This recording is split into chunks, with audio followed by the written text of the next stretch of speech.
The curious case of Mercy.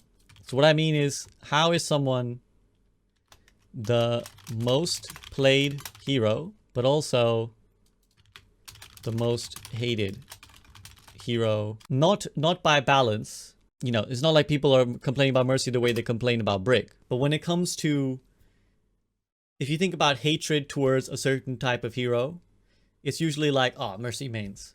Mercy mains get the most memed on, I think. And in terms of the person behind the hero, right? Because people hate Doomfist, they hate Ball, they hate Brick. But they don't necessarily hate the players playing the hero. They don't necessarily go after, you know, you're a mouth breather for playing Wrecking Ball or Doomfist. But in terms of getting shit thrown at you, I think Mercy gets a lot of shit thrown at her. Like, you're an e-girl, you're boosted. Obviously, those things are there.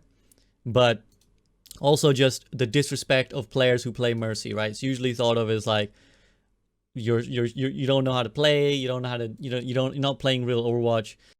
And then we also have, so in the same bracket, this all ties in together, and we'll try and touch this, you know, one at a time.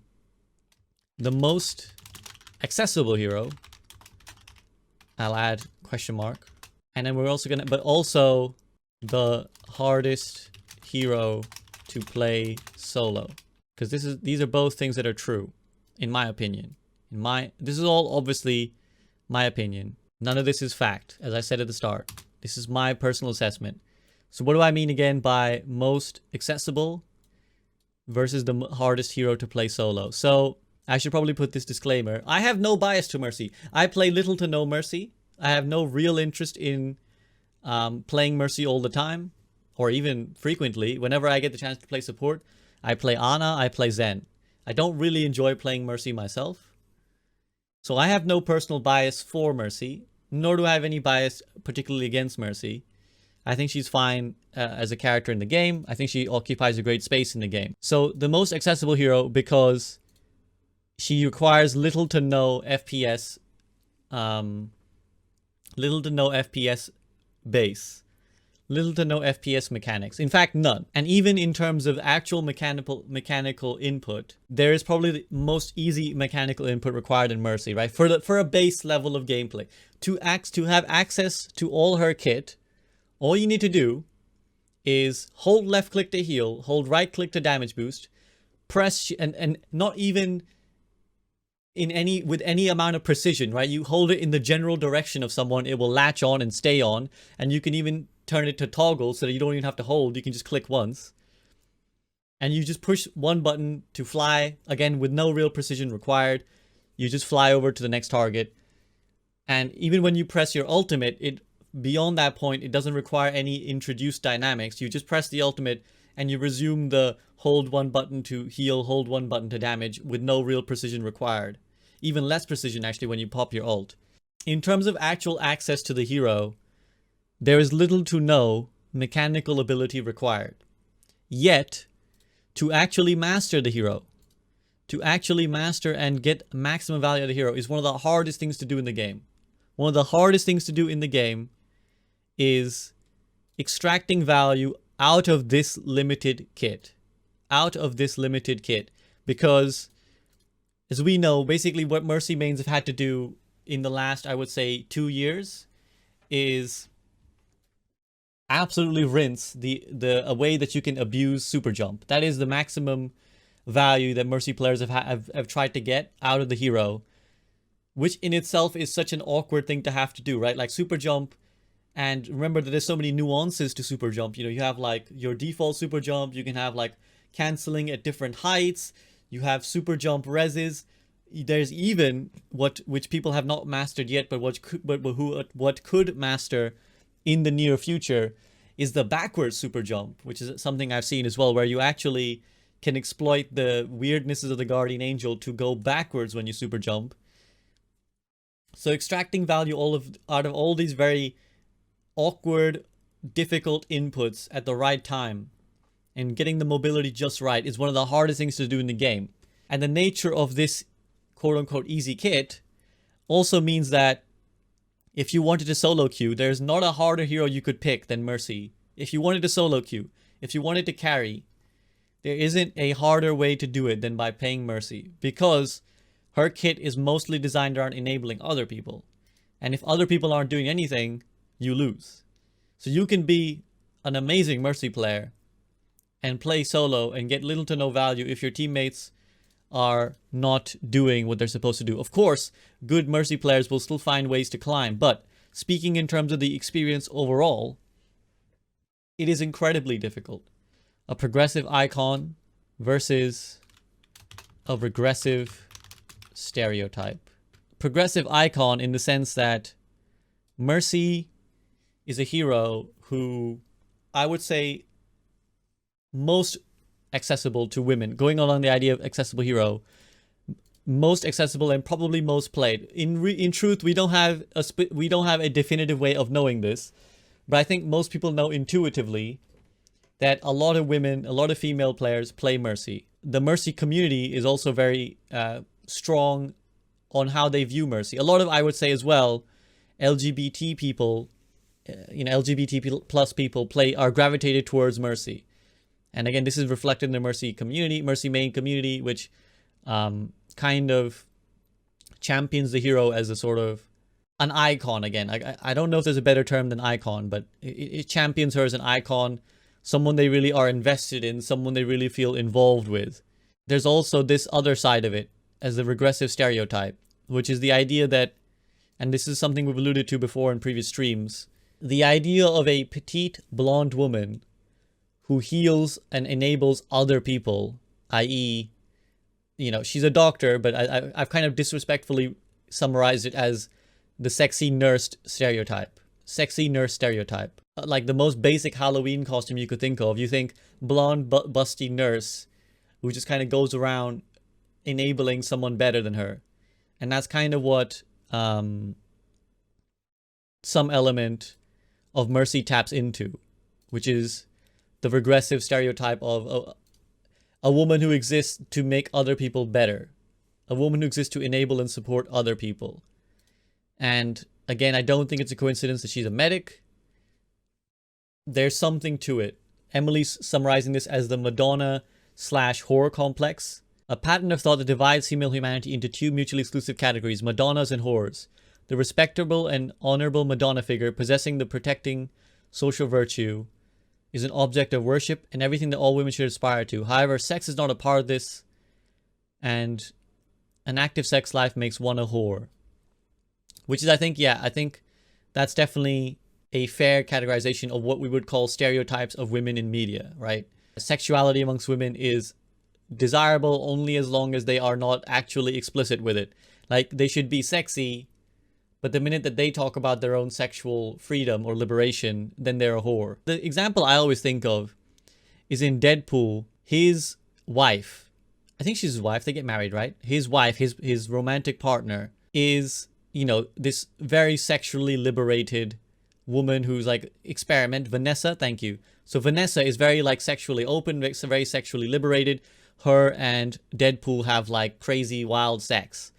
Then when Deadpool disappears for a while, she begins to work at a strip club. And this, obviously, when Deadpool finds this fact out, he becomes very upset and he's very sad. And then he goes to the strip club in quite a stalkerish manner, watches her, and sort of follows her for a while before finally revealing who he is. And obviously, it turns out that she was never a stripper at the strip club. She was simply a waitress who ignored everyone's advances and continued to harbor some sort of love for Deadpool, despite assuming that he's dead. And that, I think, really typifies what Emily has kind of suggested to me as the Madonna horror complex, where despite this woman being by all means completely sexually open, sexually liberated, enjoys it, doesn't hide her love for it, works at a strip club, but not as a stripper, because that would be like cheating on our main character. That would be like cheating on our main male love interest. And that seemingly has shown no interest in any other men since his death, because she's so hung up on him. The undertone to all of this is that she's the most played hero because she's accessible, and also because she's accessible, she's drawn a larger group of people towards her than ordinarily would play an FPS character. You're right, the arrow does need to go the other way. Because she's the most accessible, she's also the most played.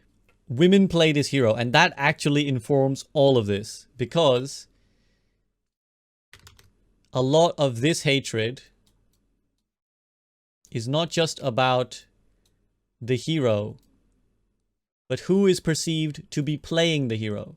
It's because women play this hero that people dislike when a Mercy is in their game. Because what's really being targeted, and this is what I said, the anger against Mercy comes not really from the kit of the hero or the brokenness of the hero, because apart from the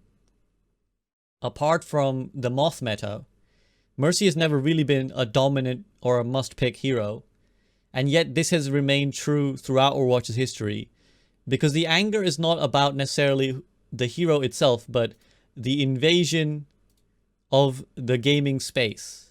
Sorry if we're getting a little bit too high and mighty with our language or anything, guys. But a lot of the anger being directed at Mercy is a perceived invasion of the gaming space, basically. It's a perceived invasion of the gaming space. In all of this, none of this is 100% the case, right?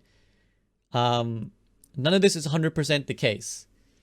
Because someone can easily play Mercy because and have a ton of FPS mechanics. They just choose to like Mercy.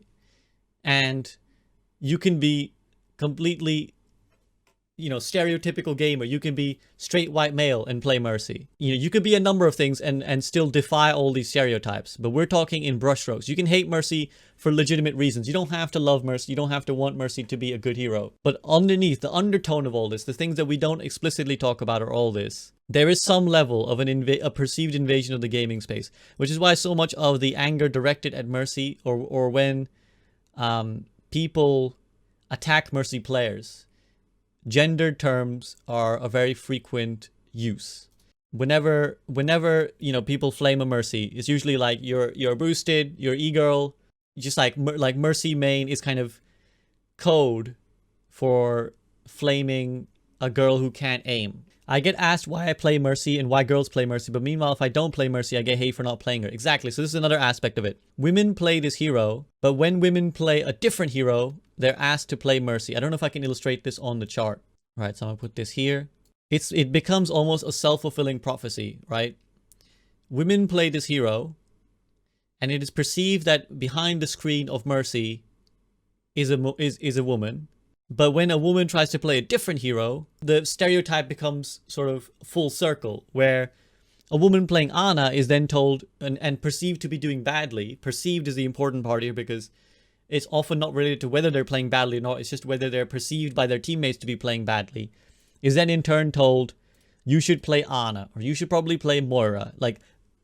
If you're playing Ana, you should probably play Mercy or play Moira, the easier heroes.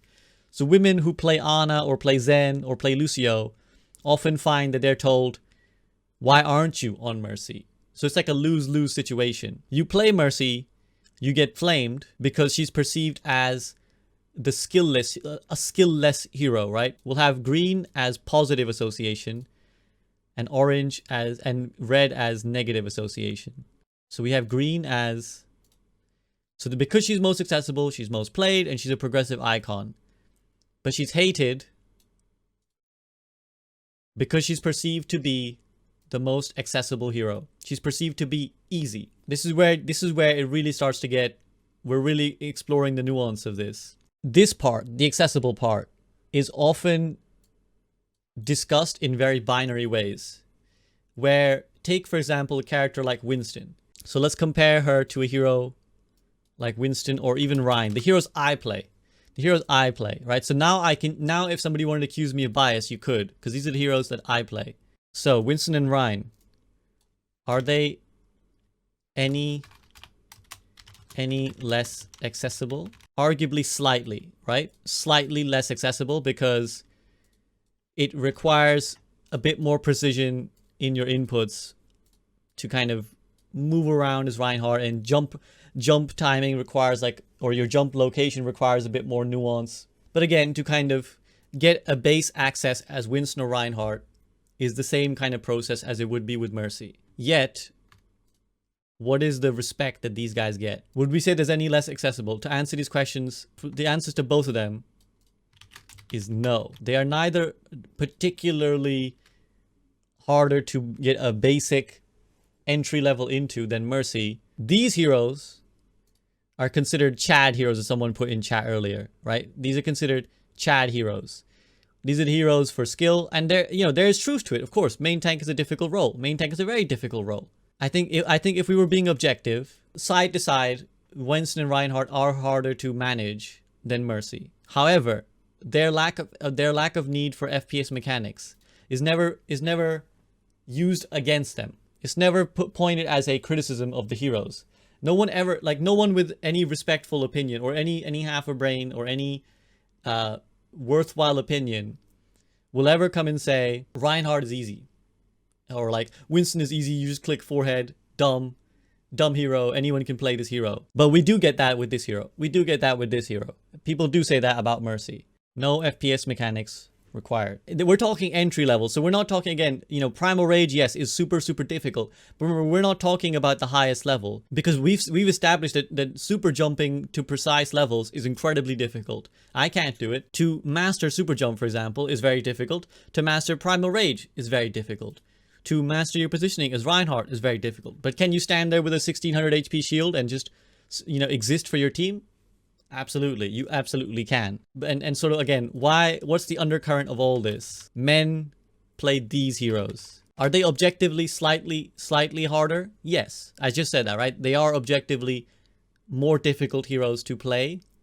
But are they so disproportionately difficult compared to how they are perceived by the community? And that's the crux of what we got to get at. Are these heroes so much harder in terms of their mechanics to Mercy that they get all the respect and this hero gets none? There's some good points being made in chat. Ryan requires leadership skill. Okay, yeah, so again, the role of tank equals leader equals vocal equals male, right? These are also associations. And remember, we're talking very broad strokes, right? We are generalizing. This is not true of everyone, and this is not always the case. What we're really trying to investigate is the overall perception. And again, someone may view all this and disagree with my conclusions, but I'm speaking from my observations of having, thousands of hours of time spent on Overwatch with the Overwatch community and, players and the feedback that they give me. Tank equals leader equals vocal equals male. And to contrast, support equals enabling others equals female. This is part of what we would call the stereotype, the regressive stereotype, right? Men play this hero because it's considered the leadership role. Yeah, it's like the main tank is the big strong person who's going to protect you. Meanwhile, the small Mercy who enables others is the support. The small woman who supports others is the support character, right? It's all very, very complicated. It's as you can even see, I think the illustrations are coming together now. You can see it's an intricate relationship, because none of these things, these things all play into a larger societal thing. They're not just like one arrow into one thing and it's perfect. Mercy is both progressive and encourages a wide variety of people to play her, while also relying somewhere on the stereotype that women should enable others. I feel like you're ignoring a huge aspect in discussion. That's the massive amount of value you can get by simply pocketing a good teammate. There's no other character you can win with so little effort. So as long as you're good with a good DPS teammate. I personally think that's the main reason people don't respect Mercy mains. But that in of itself is interesting, right? Because again, like I said, yes, you can. In fact, we can put that down here. We can put that down. Let's discuss it. You can pocket equals easy win. This is true. There's an element here. You're right. Pocket equals easy win. But again, is that the proportional interpretation of the community? Because how many times have you been in a game where there's a DPS player and a Mercy who's enabling them, and you jump to the conclusion that they must be duoed and that there must be a male-female dynamic there? How many times have you been in a game where that has happened, or where you yourself have made that assumption? And I think we'd be lying if somewhere deep down underneath, we didn't all have a bias. So if you remember, some of you may have been here when a while back on stream, I did what was known as the implicit bias test, where we looked at the idea of how even when you are aware of biases, right? So even when you're aware of racism, you can still make subtly racist assumptions or have, so for context, when I did the implicit bias test, I am brown skin. I was born in India, right? Both parents were Indian, are Indian. And I came out as having a moderate bias for light-skinned people. Even me, as someone who is dark-skinned, can have a bias. Take that and apply that to this situation. How many times have you been in a game or you see a Mercy and you see her pocketing a DPS and you assume the Mercy is a female duoing with a male? That happens all the time. And I myself have been guilty of sometimes seeing a Mercy player and assuming that she was a woman. Assuming that there was a woman behind the screen. And that is, again, an element of this. Because while it is true, and this is where it gets complicated. This is true. It is easy. It is the most, and I will have raged about this on stream many times myself. I have raged about it so many times where it's like, you go up against an Ashe, you go up against a McCree, and they've got a Mercy sitting there pocketing. It is infuriating to deal with that. It is infuriating to deal with that. It is near impossible on your own to deal with that unless you are significantly better than that DPS player. But yet, the problem is not that is a fair complaint. The problem is that it is a disproportionately labeled complaint and an assumption, a wild assumption that we make without thinking about it. Now I'm going to make it even more complicated in a second. Community plays into this expectation. This is another complicating factor. The Mercy main community plays on this stereotype and they fulfill this stereotype. They will actively talk in these terms. Mercy main looking for duo. How many times have you seen that? I see it all the time on Twitter, on Overwatch Twitter, right? Mercy main looking for someone to blue beam. The nuanced discussion acknowledges that it is hard to play this hero on her own. It is so difficult when you rely on other people. So naturally, it makes sense to find someone you can trust and play with. But also, how often is this fact exploited? That Mercy can pocket and enable a DPS. And how often is that easy access win exploited by themselves, the Mercy main? And how often is all of this coded sexually? We can add the Madonna whore complex, right? Which we kind of alluded to earlier, the Madonna whore complex. The thing with all stereotypes is that there is some element of truth to them from some origin, right? Like this exists on some level. There are Mercy mains who explicitly duo with their partner, and it is a sexualized process. You see like daddy and kitten, right? Again, this is a stereotype, but this is a something that happens, right? The daddy and kitten duo accounts that terrorize your ranked games because the damage boosted Ashe is very difficult to deal with. This is where it all gets complicated again, right? We have no numbers. We have no numbers. We don't know how much any of this plays into reality. But the fact that it happens sometimes, and again, I think this is where social media and Twitter it does a big disservice, because this stereotype makes it very hard for this Mercy player. The Mercy player who solo queues and just plays the hero like anyone else plays the game, is then damaged by this stereotype of the e-girl, you know, pocketing her boyfriend. What number this is in is surely very small. A very, very small number. But the fact that Overwatch social media makes it sound very common all plays into the rest of what we're seeing on the right-hand side, right? Because there are some notable examples of something like this happening, or some streamer does it, you then end up where everybody thinks that this is a rampant issue. Therefore, everyone hates the hero because they think she's super easy and she's being pocketed, forgetting that she's hard to play. And it forms the stereotype that Mercy players are women who can't play the game and win off their own merit, and therefore rely on their boyfriends who are much more skilled to pocket them to victory. This is the complex web. This is the problem. This is where it all boils down to. Let me just catch up with what you guys are saying. I think the most important distinction is the power dynamic Mercy has as the core of her gameplay. Unlike every hero of the game, she exists to serve other heroes. There is a stereotype in the character of Mercy that has been made, in that people assume, or like Blizzard made a character who lives to pocket other people, and she's a woman and she's a nurse, or like or she's a medical professional, she's a doctor.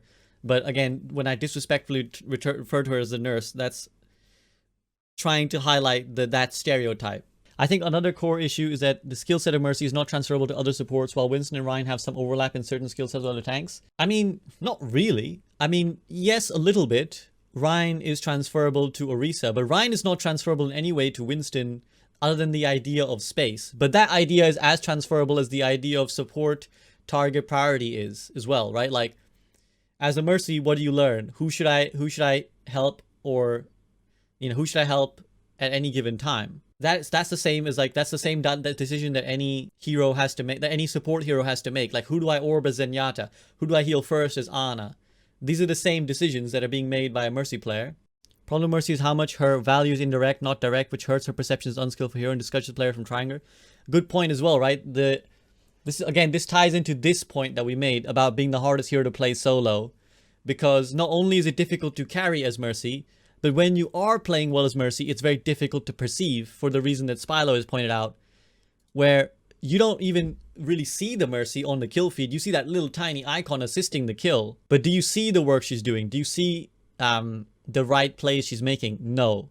You see the Ashe on the kill feed, you see the McCree who she's pocketing on the kill feed, but not the Mercy. I think the ultimate irony of it is the same people who whine about Mercy e-girls would also gladly accept a Mercy pocket in every game if they could. It's both distasteful and sought after in the same breath. Yeah, that's a very, very good point as well. I agree with that assessment, Shujo. That's also true, right? The same people, this is funny. The same people who hate Mercies pocketing other people to victory are the same people who hate Mercies that don't pocket them when they're on Ashe and Pharah. And this again adds to the full paradox and contradictions of it all. People hate Mercy until they have the Mercy, and then they want her to do the things that they would hate for her to do with someone else. It somewhat ties to the Madonna horror complex that we illuminated earlier about Vanessa from Deadpool, right? It's like you want the girl to be a sex freak, but only with you. And it's like that same level somehow transferred into the game of Overwatch, where you want the Mercy to hard pocket, but you and not anyone else, right? How many times do Mercies get flamed like, why aren't you pocketing me, I'm playing Pharah, or why aren't you pocketing me, I'm Ashe? This Mercy doesn't pocket me enough. And yet we all acknowledge the obnoxiousness of coming up against a character who's being hard pocketed. Let me try and summarize what we've discussed so far, and it's a lot. The most played hero, because she's very accessible, and actually this is something I want to go off on a slight tangent about why this is the case.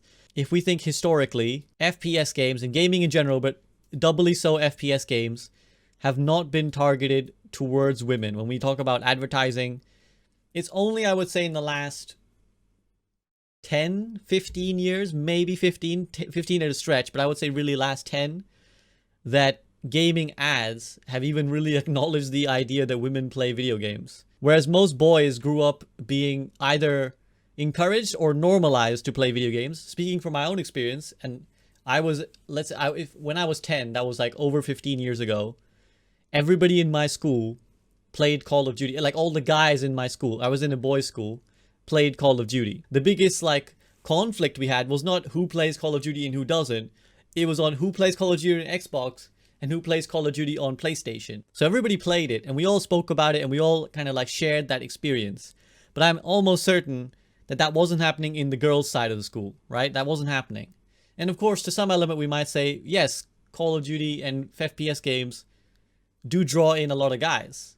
So there's some discrepancy makes sense. But as we know from, for example, in this, again, this is discussed in the Sexism in Overwatch video, 26% of the Overwatch player base is female, according to the statistics that we have. So that means 1 in 4 players you encounter are women. Women largely have not been targeted by FPS, which means that history that we take for granted, a lot of guys take for granted, is not there. The FPS training, the guys who've been playing Call of Duty since they were 11, compared to the girls' school where it wasn't being played, or if you were playing it, you probably wouldn't talk about it, you'd kind of hide it as a shameful thing, means that Mercy, like women going into gaming are more likely to gravitate towards a hero like Mercy. But then we end up getting into this arrow here.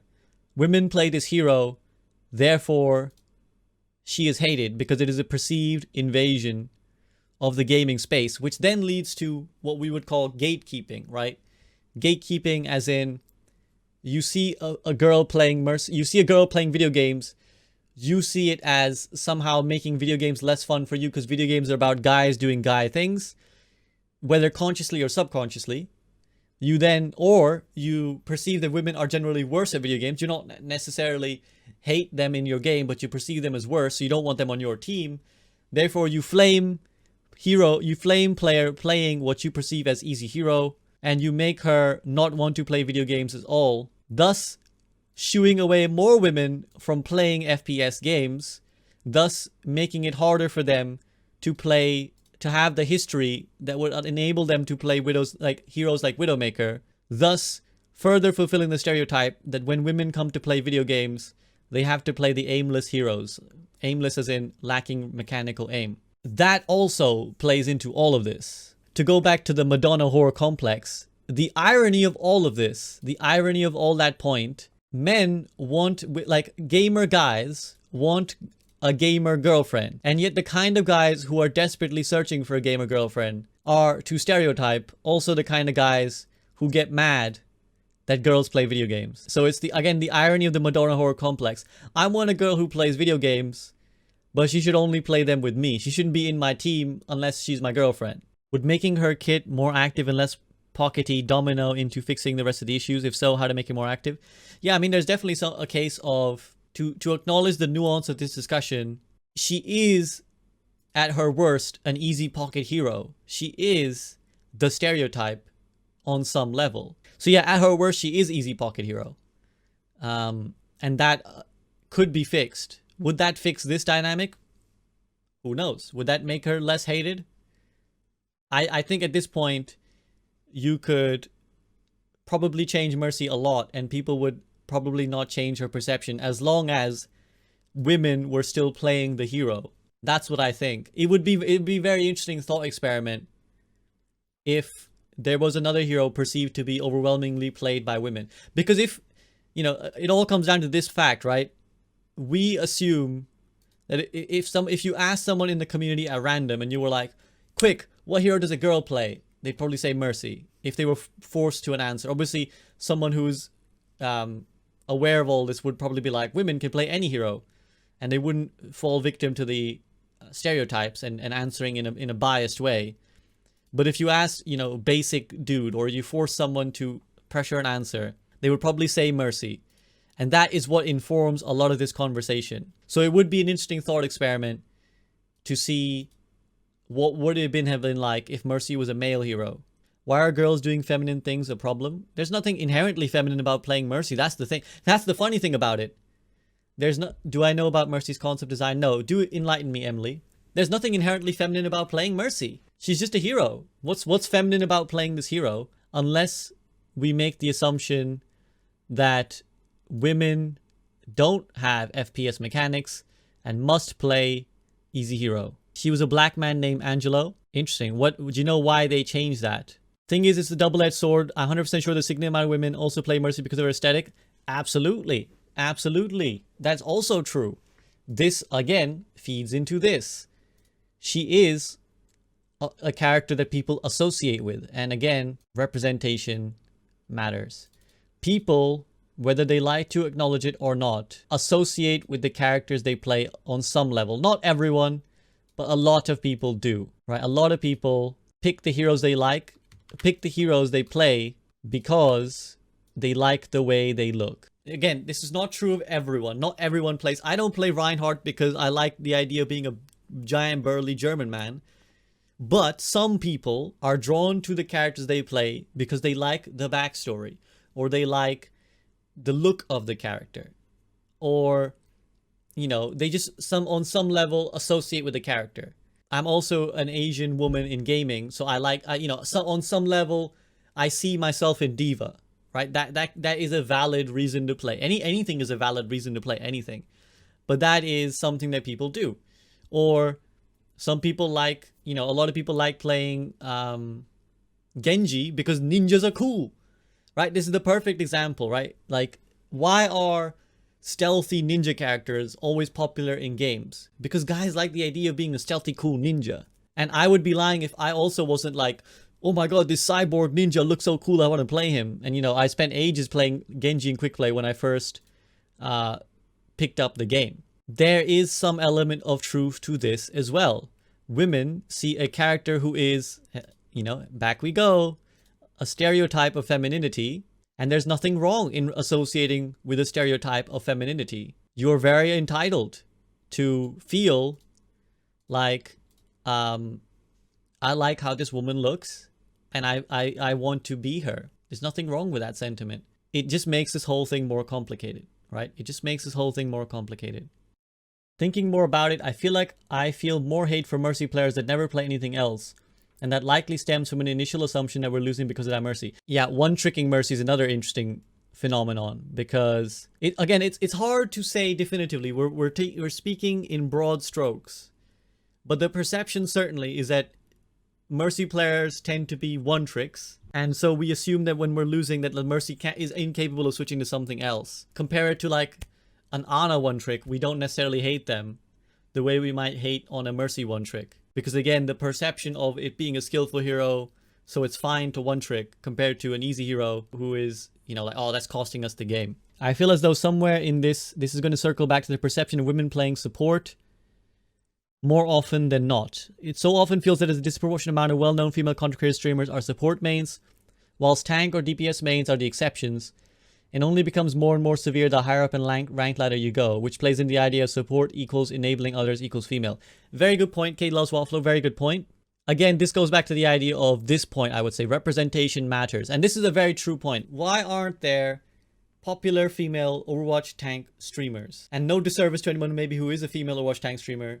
I'm thinking like, if we think of the biggest female streamers, who do we think of? Throw me names. I'm thinking Frana. I'm thinking Holly Mushu, Faria, Fran, and Aspen are like the big names that you go to.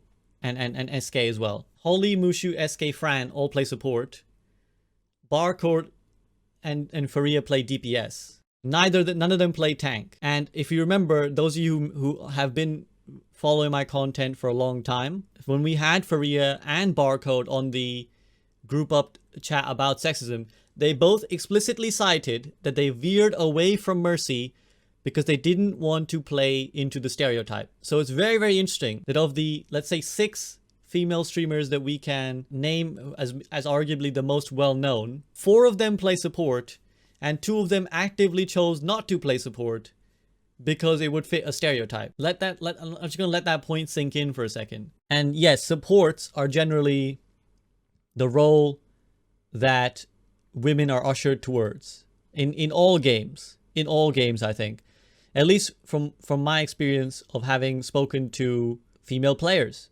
They usually tell me that when they start a game, friend groups will often subconsciously or subtly push female players to play support. I know a couple anecdotally female friends who've kind of told me, oh, you know, when I started playing Overwatch, people were like, you should play support. Or when I started playing World of Warcraft, people say you should play support. Soft encouragement, right? That's not like necessarily hard encouragement. People aren't like, you have to play support. But there's that soft push where your friends are like, try support. I think it's the role for you. Again, if the game also says that to you, right? I mean, I'm going to pull up the Overwatch heroes list. Let's count roll by roll what the gender distribution is, right? Tank, we have 8 tanks, 2... Well, Zarya sort of, I think, deliberately coded to be sort of androgynous. But certainly we can say Zarya and D.Va, 2. Orisa, while female, mechanical, I don't know where we land on that. We could say basically 5 male to arguably 2, maybe 3 at a stretch, female characters. DPS, we have Ashe, Echo, Mei, Pharah, Sombra, Symmetra, Tracer, Widow. So we have 7, 19 DPS in total. So 12 to 7. So again, there's a discrepancy there. And now we get to support, where 1, 2, 3, 4 of the 7 supports are female. So even on like a very surface level analysis, every role other than support is disproportionately is disproportionately male skewed, but the support role is disproportionately female skewed. Out of pure numbers, Overwatch the game, if you were to treat it from a purely representative standpoint, only role with more female than male characters. This is again a form of soft coding, right? This is what we would call soft coding, where the game isn't saying you have to play support because you're a woman. Nowhere in the game does it say that. And no one should ever suggest that that's the argument that's being made. You can completely play whatever the fuck character you want, regardless of their gender identity. When you think about all these factors, right?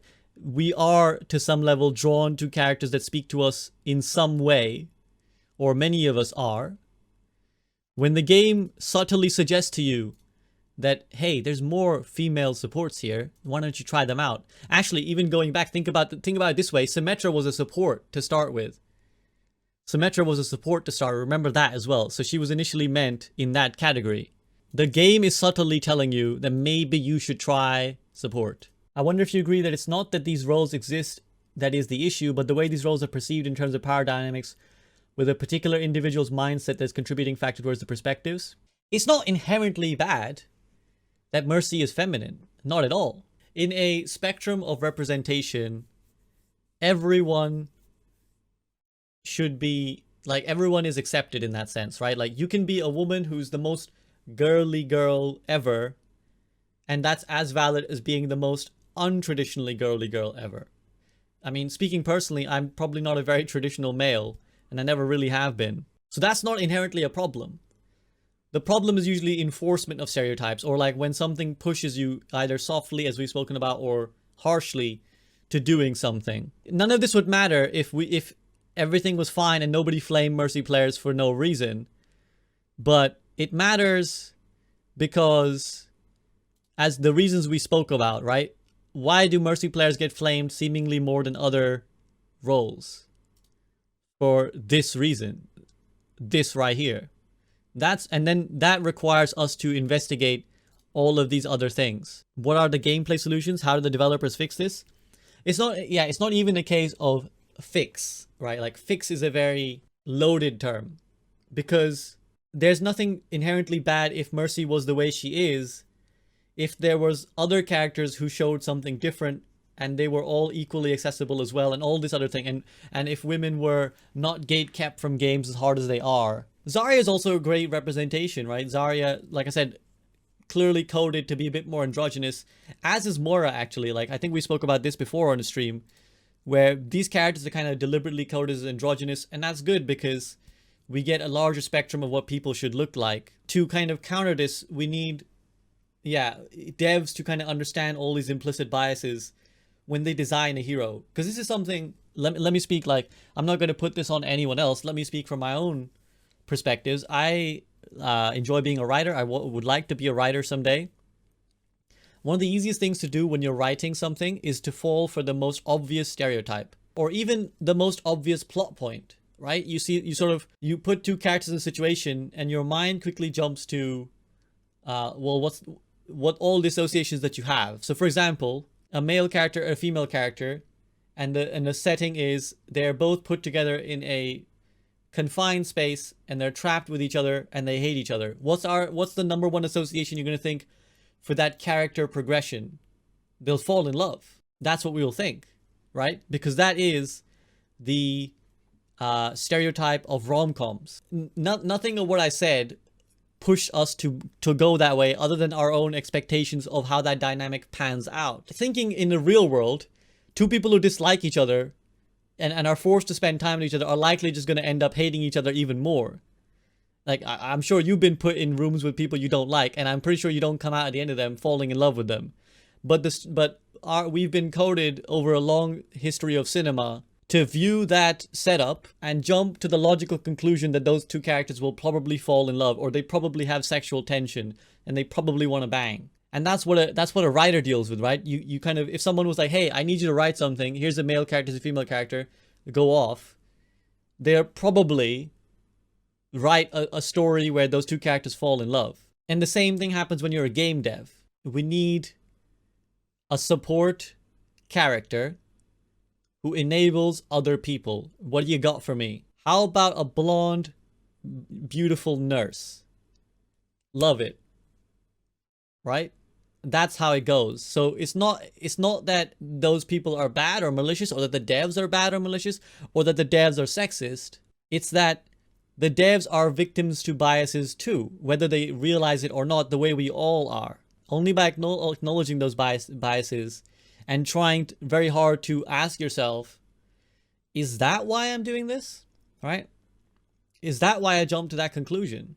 Oh yeah, because I probably had that perception somewhere in my mind. Tank isn't associated as a vocal role. Men are the vocal ones and women are not. Again, this goes back to everything we've discussed. This is true. The stereotype is true. Women tend to calm less than men, or at least anecdotally I can say that. But then you have to look at the reason why as well, right? When women talk, they are disproportionately singled out for being women. This part isn't even anecdotal. Multiple studies have demonstrated that female gamers receive more abuse than male gamers when their gender identity is known. This is not really up for debate in that sense. When a female player speaks up, they are perceived to be invading what is fundamentally a male space, therefore batted down, you know, they're like slapped down, and then that makes them not want to call out anymore. And therefore it becomes a self-fulfilling cycle, right?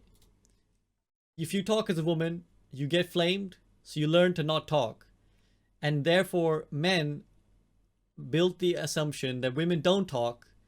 They see a woman who does talk as somehow abnormal and assume that it's normal for women to sit there and not talk just because that's what women do. Whereas, funnily enough, yeah, Renzia pointed out a good contradiction to this, which is that in popular culture, ironically, women are thought to be overly talkative. Isn't that funny? Isn't that funny how that pans out? Think of all the sitcoms you've ever watched, all the movies you've ever watched, particularly movies from like the 90s and before. How often does the husband complain that his wife talks too much? He just wants to sit and watch TV and he doesn't want to be bothered.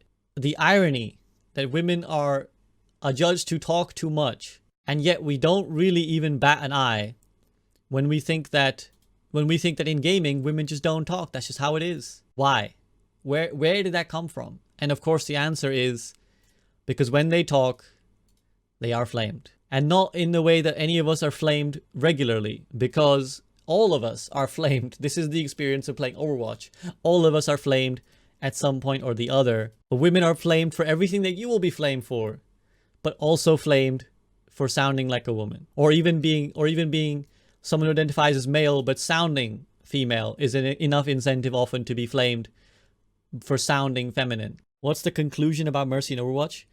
I'm trying to avoid boiling it down to this is the conclusion, because the lesson of all of this, or I don't even want it to be a lesson. I'm not trying to like, here's a lesson that we should all learn.